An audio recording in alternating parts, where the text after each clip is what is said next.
Hello guys, and welcome to another video game guide from Zelda Universe. Today we are going to be looking at all the enemies that you can face in Ocarina of Time and at the same time learn a bit of information about them. So please also note though that further detail of all the enemies shown in this guide can also be found under the official section on the website, so make sure to check that out too. Link will be in the description. Anyways, without further ado, let's jump straight in. Anubis. Anubis mirror your movements. They attack by shooting flames at you, and fire is also their only vulnerability. They only appear in rooms which have some kind of fire trap, and the key to defeating them is to activate the trap and lure them into it. Armos.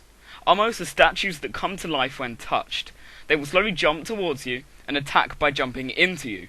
You can kill them with a sword as an adult, but as a child you must either bomb them or freeze them. Baby Dodongo. Baby Dodongos are tiny infant Dodongos which pop out of the ground, charge at you, then leap. After their leap attack, they will generally retreat into the ground, regardless of whether they hit you or not. Bari.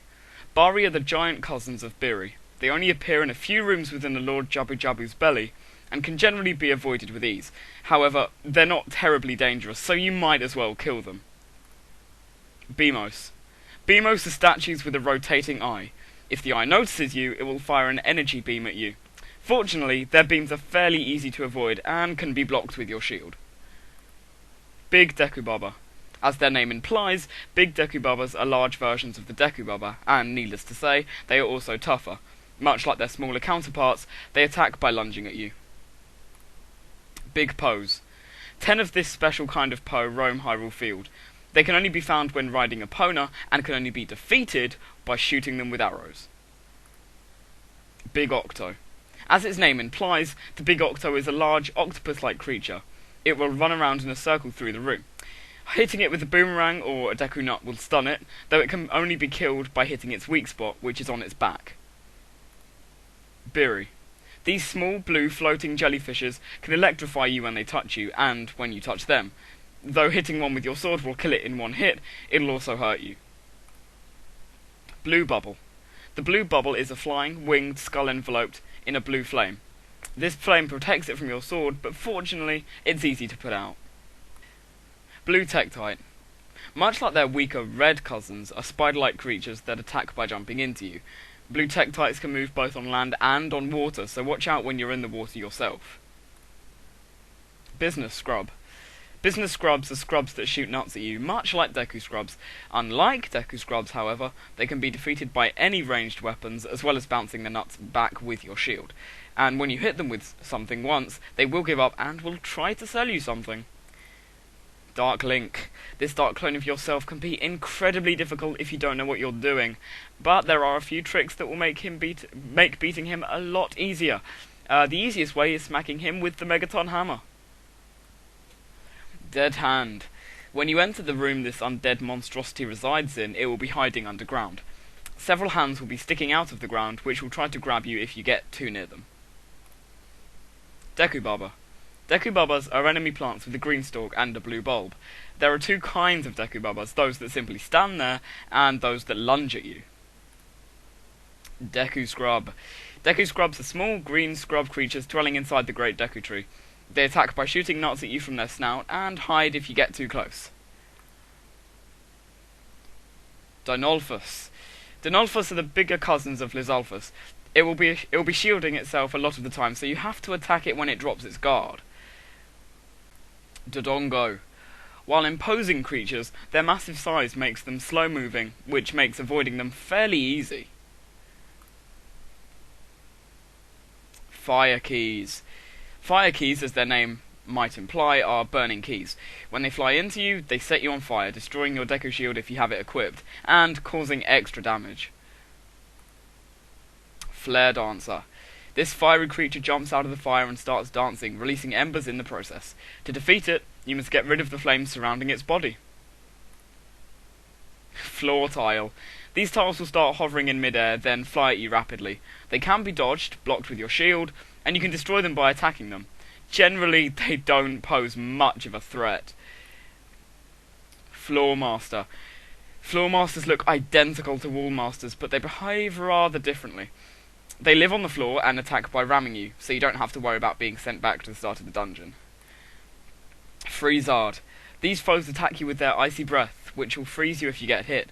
They are fairly easy to defeat. 3 sword swipes is enough to send them back to their maker, and fire arrows and Din's fire kill them instantly. Gerudo Warrior. These fierce warriors can be rather challenging, mostly because they have a special attack that will cause you to get sent to your cell, or forcing you to find them again and start the battle over from the beginning. Gibdo. These mummified enemies are very similar to Redeads, though they have slightly more stamina. When they look at you, they will paralyze you with their stare, then attempt to climb on your back and eating you, gradually draining your health. Goma Lava. These creatures are small, but they can be a danger to inexperienced or careless players. They attack by pouncing and will colour red when they are about to do so.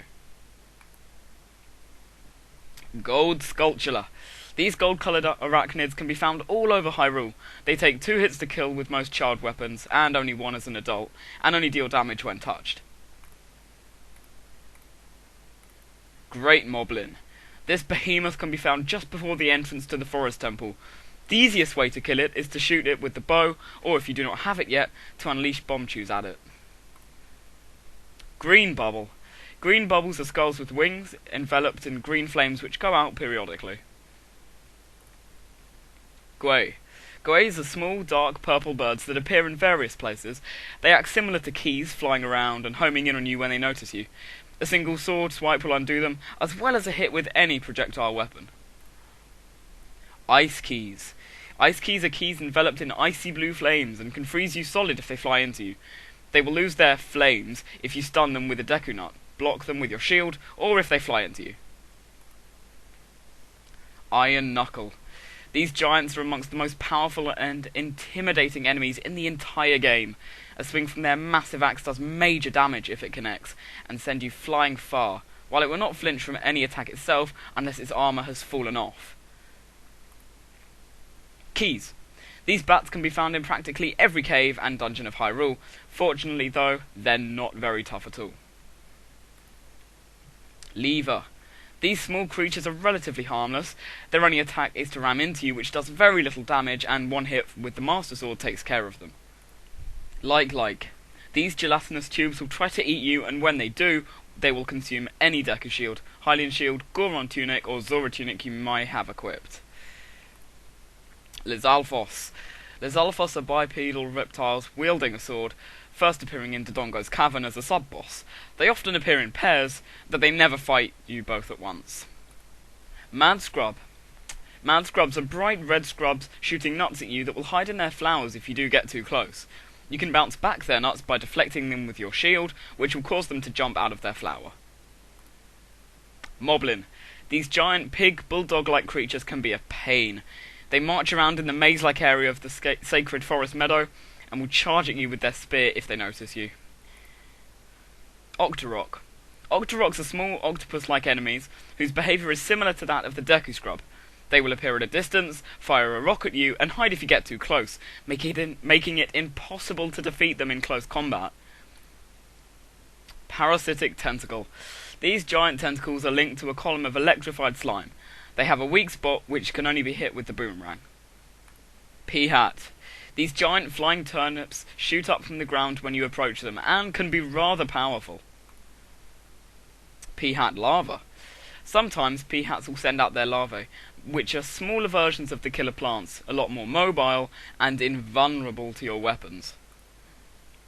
Poe. A Poe is a ghost that will disappear if you Z-target it. It attacks by swinging its lantern round and heading straight for you. Poe Sisters. The Poe Sisters are all located in the Forest Temple, and are accessed by doing different actions in the different parts of the temple. Red Bubble. This incarnation of the bubble dwells in lava, and comes out when you approach. They're protected by their flames, which can be put out by having them bounce into your shield, but since these enemies move fast and erratically, it's difficult to put their fires out and then slash them. Red Tektite. Red Tektites are weak spider-like creatures that attack by jumping into you. Their jumping movement can make them somewhat of an annoyance, but they're never a major threat. Re-Dead.